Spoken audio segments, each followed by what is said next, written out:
Welcome students, welcome to our channel NK Mathematics Classes.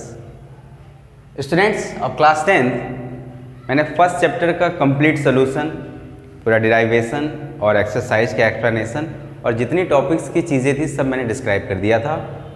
आज मैं लेके आया हूँ chapter 2 polynomials. Okay, now start our topics. वैसे पॉलिनोमियल्स आपके क्लास 9th में भी था और ये क्लास 10th में भी है, तो मैं थोड़ा सा आपको बस समराइज कर देता हूँ कि पॉलिनोमियल्स क्या है। An expression which have more than 3 terms, किसी एक्सप्रेशन के पास 3 से ज़्यादा टर्म हो वो वैसे तो पॉलिनोमियल्स कहलाते हैं। बट पॉलिनोमियल्स के लिए दो चीज़ सबसे इम्पॉर्टेंट है, एक है कांस्टेंट और दूसरा है variable. Constant and variable. Constant जैसे आप नाम से ही क्लियर है, कांस्टेंट जिसकी वैल्यू फिक्स हो, वेरिएबल जिसकी वैल्यू फिक्स ना हो, वेरी करे। कांस्टेंट में सारा आपका नंबर्स आ जाएंगे न्यूमेरिक, और वेरिएबल में जैसे आपने x ले लिया है, y ले लिया है, z ले लिया है, मतलब कुछ भी आपने एज्यूम किया है, ये आपके वेरिएबल्स में जाएंगे। तो एक्सप्रेशन में ये बोला गया कि मोर देन 3 टर्म्स, मतलब 3 से ज़्यादा टर्म्स जिसके पास है पॉलिनोमियल, तो इसका मतलब बिलो भी तो 3 टर्म्स होंगे। तो इसमें जो बिलो 3 टर्म्स हैं वो ये हैं, फर्स्ट है मोनोमियल। मोनोमियल क्या होता है? जिसके पास सिर्फ एक टर्म हो, X square, x power 3, x power 4, ये सब सिर्फ सिंगल टर्म्स हैं। ये आपका क्या है? मोनोमियल। वेरिएबल आप एक्स वाई जेड कुछ भी यूज कर सकते हैं, इसके पास सिर्फ एक टर्म्स हो। फिर दूसरा आता है बाइनोमियल। बाइनोमियल जिसके पास 2 टर्म्स हो, तो एक्स स्क्वायर प्लस 2 या x प्लस वाई भी हो सकता है, या x प्लस 2 फॉर एग्जाम्पल, मतलब जिसके पास सिर्फ 2 टर्म्स हो। और तीसरा है ट्राइनोमियल। ट्राइनोमियल जिसके पास 3 टर्म्स हो, X square plus 2x plus 1 या x plus Y plus Z, मतलब जिस एक्सप्रेशन के पास 3 टर्म्स हो। तो first term monomial, second term binomial and 3 terms होगा तो ट्राइनोमियल। और इसी से जब ज़्यादा, मोर देन 3 से ज़्यादा टर्म आपको मिले तो ट्राइनोमियल। फिर इसी में एक चीज़ आती है इक्वेशन। इक्वेशंस क्या होते हैं? तो एक चीज़ मैं आपको बता दूं, polynomials is totally depend on a terms. Polynomial जो होता है वो सिर्फ टर्म पे डिपेंड करता है, ये कितने टर्म आए, first term, second term, third term या more than 3 terms. But equation इसमें नहीं होता है। Equation is totally depend on a power जो इसके पावर पे होगा उस पर डिपेंड करता है। जैसे x, जनरली ये मोनोमियल है और इसका पावर भी क्या है? 1। इसको बोलते हैं लीनियर इक्वेशन। अगर x प्लस 2 भी लिखा है ये तब भी लीनियर इक्वेशन है। बट पॉलिनोमियल्स के लैंग्वेज में ये बाइनोमियल हो जाएगा। तो क्या देख रहे हैं आप? अभी जब तक पावर चेंज नहीं हो रहा है, जैसे x प्लस वाई लिखूँ, ये अभी भी लीनियर है क्योंकि हाईएस्ट पावर क्या है? 1।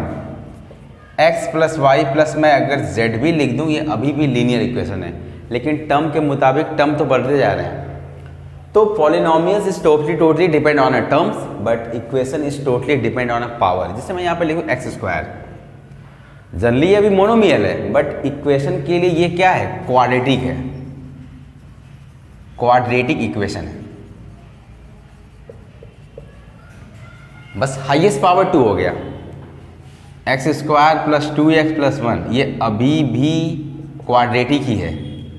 एक्स स्क्वायर प्लस 2 ये भी क्वाड्रेटिक है। तो क्या देख रहे हैं आप कि अगर आप मान लिया 3 लेते, यहाँ पे टर्म तो ट्राइनोमियल था लेकिन इक्वेशन क्वाड्रेटिक ही था, सिंगल भी था तब भी क्वाड्रेटिक, बस highest power totally depend on a power. किसमें? इक्वेशन में। क्यूबिक का भी होता है, x पावर 3 लिखा है तब भी ये क्यूबिक है, हाईएस्ट पावर 3 है। टर्म के लिए बात करेंगे तो ये मोनोमियल है। तो एग्जाम्पल पे आप बिल्कुल समझ पा रहे होंगे कि जो आपके पॉलिनोमियल हैं वो टोटली टर्म पे डिपेंड कर रहे हैं, बट इक्वेशंस क्या होते हैं? वो क्या आपके पावर पे डिपेंड करते हैं। तो इक्वेशन के में लीनियर इक्वेशन, क्वाड्रेटिक इक्वेशन, तीसरा होता है क्यूबिक इक्वेशन, और एक अगर मान लीजिए हाईएस्ट पावर आपको 4 भी मिल जाता है, इसको बोलते हैं biquadratic equation, biquadratic. Meaning कि power 1 linear, power 2 quadratic and power 3। और इसमें जीरोस की बात आती थी, जीरोस। तो जीरोस का मतलब ये होता था कि जो वैल्यू हम इक्वेशन में ला कर रिप्लेस करते थे और उसकी वैल्यू क्या होता थी, जीरो। जीरो का मतलब जीरोस। जीरोस जब निकालना होता था हम जीरो से कंपेयर करते थे। ये सब मैं भी आपको क्लास 9 का बता रहा हूँ, ठीक है। और इन सब चीज़ों में हमें जो सबसे ज़्यादा जो पढ़ना है वो पढ़ना है क्वाड्रेटिक इक्वेशन, इसके हाईएस्ट पावर 2। और जितने हाईएस्ट पावर होते हैं उतना ही जीरोस मिलता है। जैसे हाईएस्ट पावर 1 है तो इसके 1 जीरोस मिलेंगे, हाईएस्ट पावर 2 है इसके 2 जीरोस मिलेंगे, हाईएस्ट पावर 3 है इसके 3 जीरोस मिलेंगे, हाईएस्ट पावर 4 है स्टूडेंट्स इसके 4 जीरोस मिलेंगे। तो इक्वेशन से आपको ज़्यादा पढ़ना है। और जब भी जीरोस की बात करेगा तो हम उसको जीरो से कंपेयर करते हैं, ठीक है।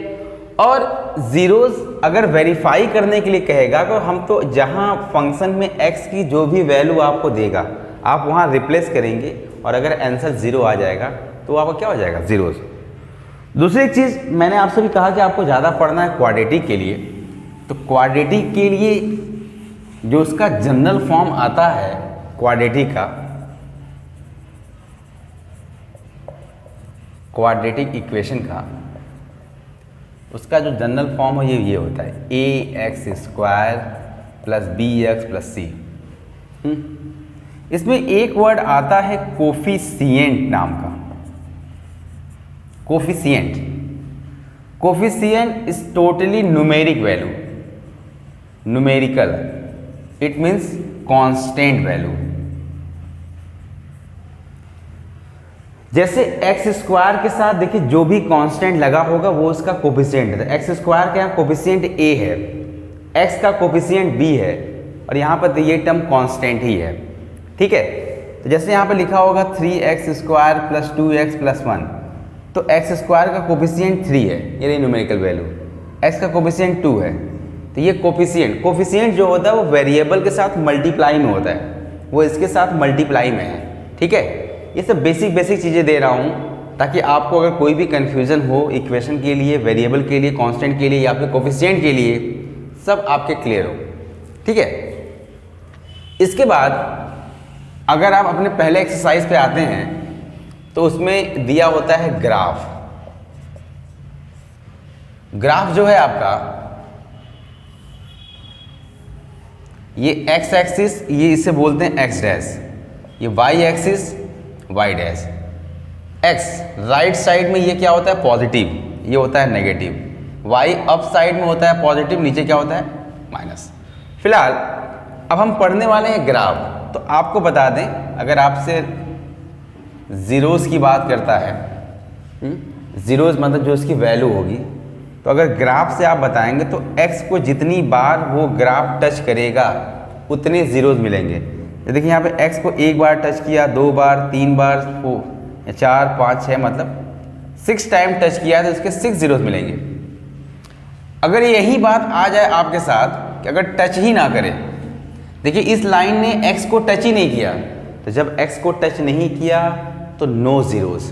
तो x को जितनी बार टच करेगा, x की लाइन को, इंपॉर्टेंट यही है, तो हम उतना जीरोस बताएंगे। तो आप ग्राफ के लिए नॉर्मली इतना ही है। तो मैंने आपसे बोला भी है कि सबसे ज़्यादा जो आपको पढ़ना है वो क्वाड्रेटिक पढ़ना है, बट अगर हमको ग्राफिकल अगर हम पढ़ रहे हैं तो हम आपको सब डिस्क्राइब कर देते हैं। लीनियर का जो ग्राफ होता है वो बिल्कुल स्ट्रेट चलता है, स्ट्रेट लाइन। क्वाड्रेटिक का ग्राफ ऐसे चलता है, ऐसा, जितना इधर लेफ्ट साइड नेगेटिव उतना उधर पॉजिटिव। और क्यूबिक का ग्राफ ऐसे चलता है, ये लीनियर का है, ये क्वाड्रेटिक का है और ये क्यूबिक का है, ठीक। और उसके बाद मैंने आपको बताया था कि सबसे ज़्यादा जो आपको पढ़ना है वो पढ़ना है आपको क्वाड्रेटिक, ठीक है। तो आइए बात करते हैं क्वाड्रेटिक इक्वेशन का।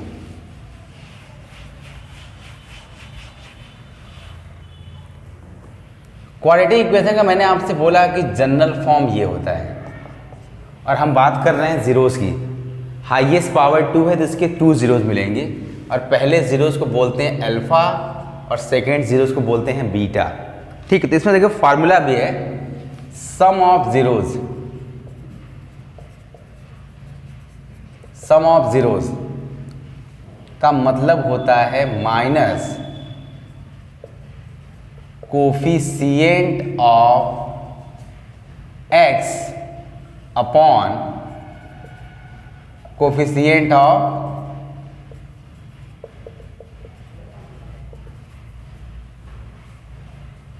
X square. Sum of zeros जो आप निकालते हैं उसका मीनिंग है minus coefficient of x upon coefficient of x. तो सम ऑफ जीरो मतलब alpha plus beta is equal to minus b upon a. Coefficient of x b है, coefficient of x square क्या है ए। ये फार्मूला होता है sum of zeros कि दोनों जीरोस को सम करना। ऐसे यहाँ पे होता है product of zeros is equal to constant term upon coefficient of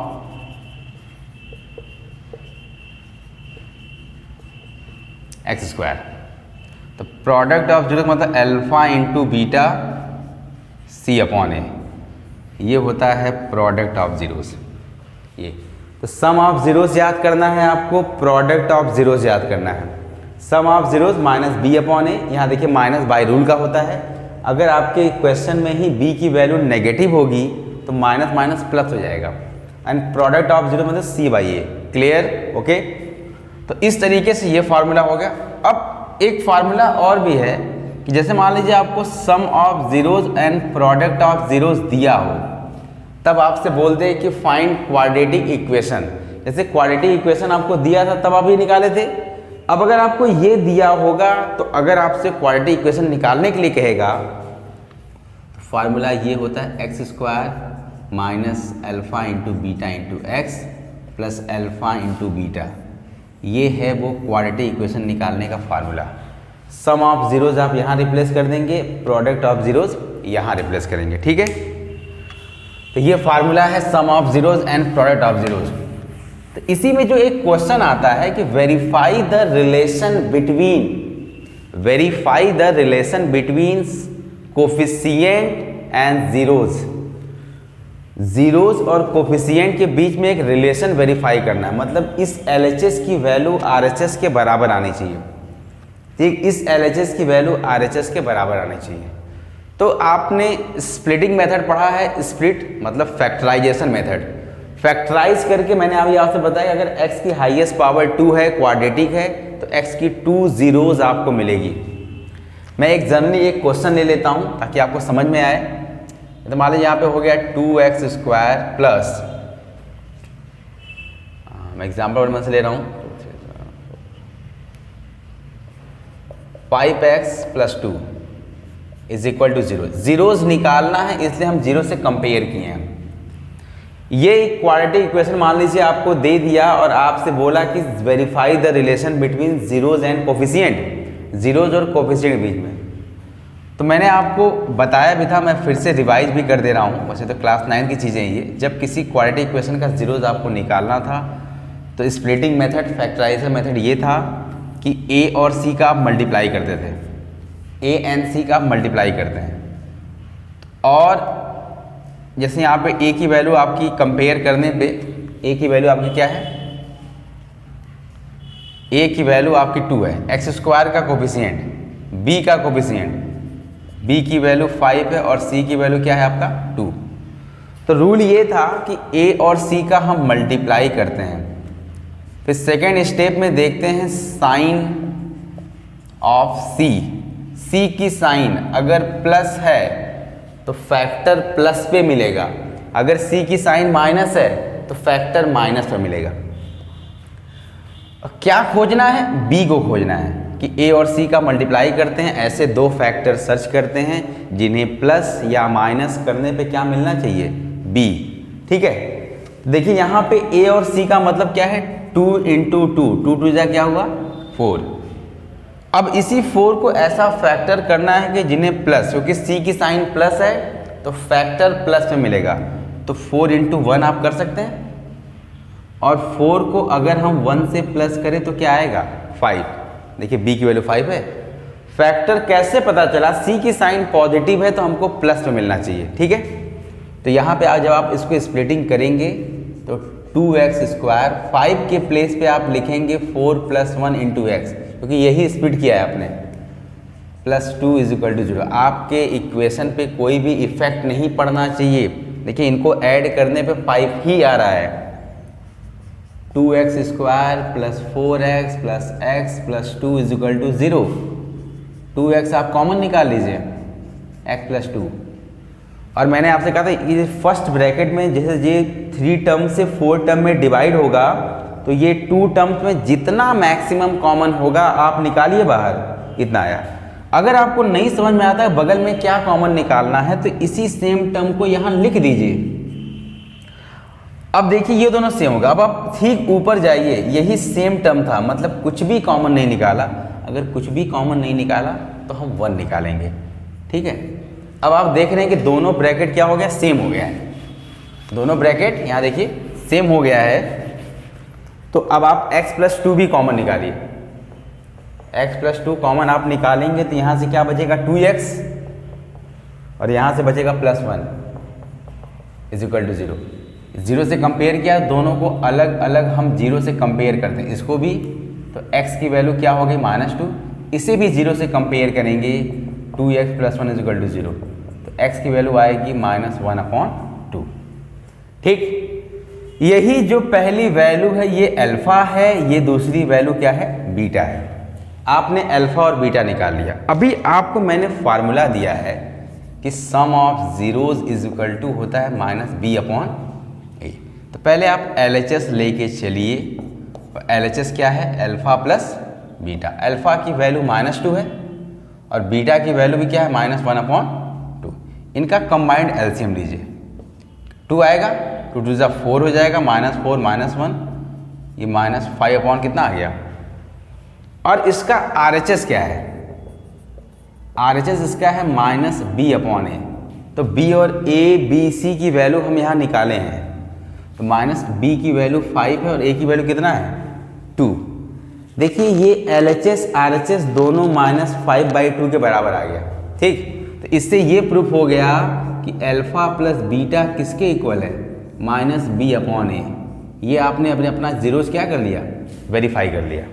ठीक, यही करना है कि अगर ये फार्मूला दिया हुआ है तो ये दोनों साइड इक्वल आने चाहिए।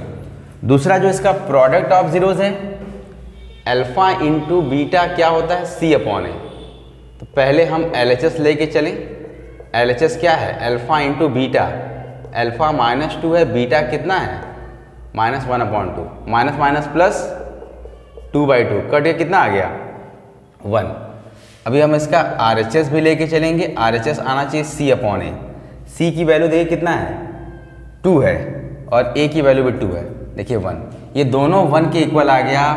तो अल्फा × बीटा किसके इक्वल आया, c/a के। ये भी वेरीफाई हो गया। बस यही, अगर आपसे क्वेश्चन में बोल दिया कि verify the coefficient and zeros, तो आपको यही करना पड़ेगा। पहले स्प्लिटिंग मेथड से x की 2 वैल्यू निकालनी पड़ेगी, फिर जो फार्मूला है दोनों का LHS RHS आप क्या करेंगे, वेरीफाई कराएंगे, वो दोनों इक्वल आना चाहिए। ओके, तो ये था क्वाड्रेटिक का। वैसे तो क्यूबिक का भी है, मैं आपको क्यूबिक का भी बता देता हूँ, लेकिन सबसे ज़्यादा जो मैक्सिमम क्वेश्चन क्रिएट होते हैं वो होते हैं क्वाड्रेटिक से। ठीक है, इसे आप लोग लिख लीजिएगा।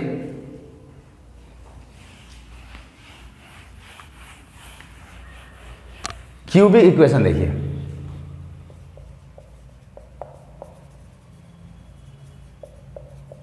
इसमें भी आपको पता है कि इसका जो जनरल फॉर्म है ये ऐसे लिखते हैं, +bx² + cx + d। ये क्यूबिक इक्वेशन का जनरल फॉर्म है। हाईएस्ट पावर 3 है तो 3 जीरोस मिलेंगे। तो इसके एक जीरोस अल्फा, दूसरा बीटा, तीसरा क्या होता है, गामा।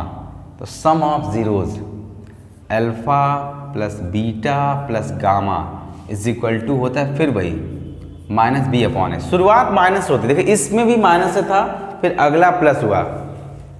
दूसरा होता है, इसको बोलते हैं सम ऑफ जीरोस। दूसरा होता है sum and product of zeros, alpha beta, beta gamma and gamma alpha c/a।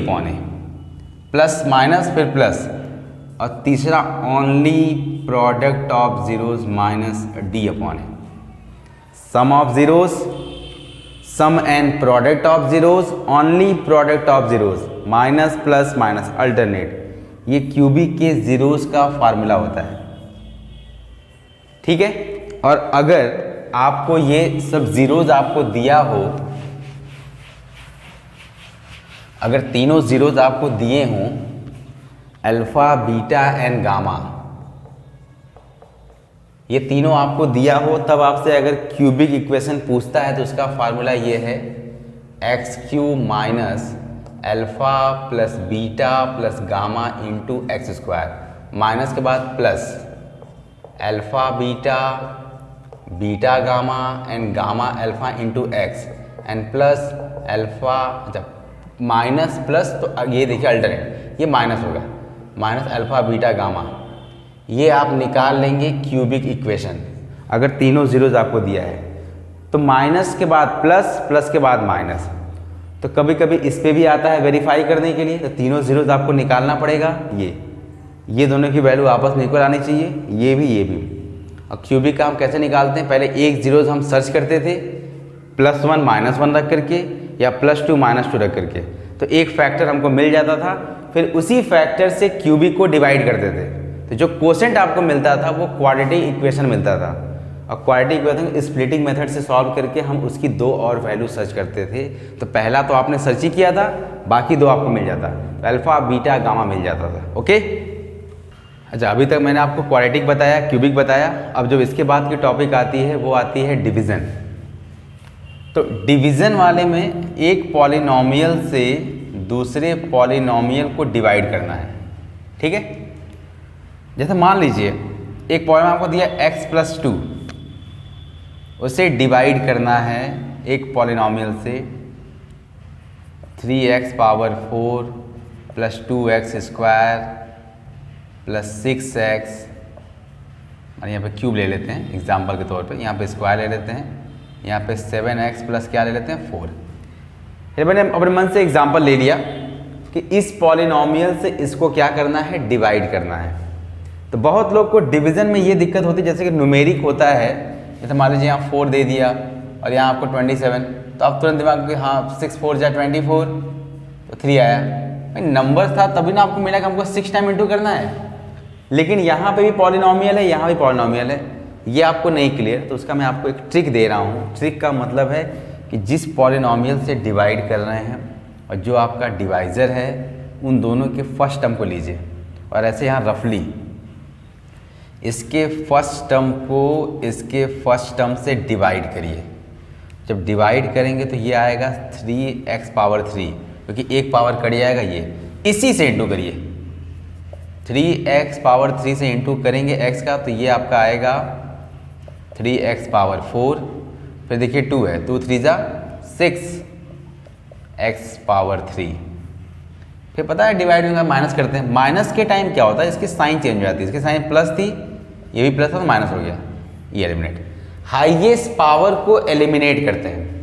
Variables में जो पॉलिनोमियल्स को आप डिवाइड करें उसमें हाईएस्ट पावर को एलिमिनेट करते जाते हैं। जैसे यहाँ पावर 4 पहले होगा, फिर ये होगा, ये तब आपका डिवीज़न होगा। यहाँ देखिए -6 और ये +2, अपोजिट साइन सब्ट्रैक्ट होता है, तो ये आपका आएगा -4x³। नेक्स्ट टर्म को आप उतारेंगे, फिर इसका फर्स्ट टर्म लीजिए, इसका जो फर्स्ट टर्म है -4x³, इसको आप x से डिवाइड कर रहे हैं तो -4x² से इंटू होगा, तो -4x² से हो गया। ठीक, तो ये आपका आया -4x³, इसका जब इससे इंटू हुआ, प्लस इंटू माइनस, -8x², ये हो गया प्लस, ये भी क्या हो गया प्लस, ये देखिए एलिमिनेट हाईएस्ट पावर। अभी दोनों साइन क्या हो गया प्लस, ये ऐड हो जाएगा 14x², अगले स्टेप में क्या उतरा 7x। ठीक है, अब फिर इसका फर्स्ट टर्म लीजिए, 14x² अपॉन x क्या होगा 14x, इसका फर्स्ट टर्म, इसका फर्स्ट टर्म, तब आपको इंटू करना है किससे 14x से, तो ये 14x² हो गया, इसका 2 से इंटू करेंगे तो 28x, फिर माइनस माइनस, प्लस था साइन तो माइनस हो गया, ये एलिमिनेट, ये इससे घटा तो -21x, अगले स्टेप में क्या उतरा +4 उतरा। ठीक है, फिर इसका फर्स्ट टर्म ले लीजिए, -21/x, ये इससे कट गया, कितना आया -21, -21 लीजिए, ठीक है। तो -21x plus into minus, -21 to जा क्या 42, ये प्लस हो गया, ये भी प्लस हो गया, कैंसिल, ये ऐड हो कितना आया 46। मीनिंग इसका ये है कि जब तक x आएगा तब तक आप देखिए डिवाइड कर देगा। अब लास्ट में क्या आ गया कांस्टेंट, अब इसका डिवीजन इससे नहीं जाएगा।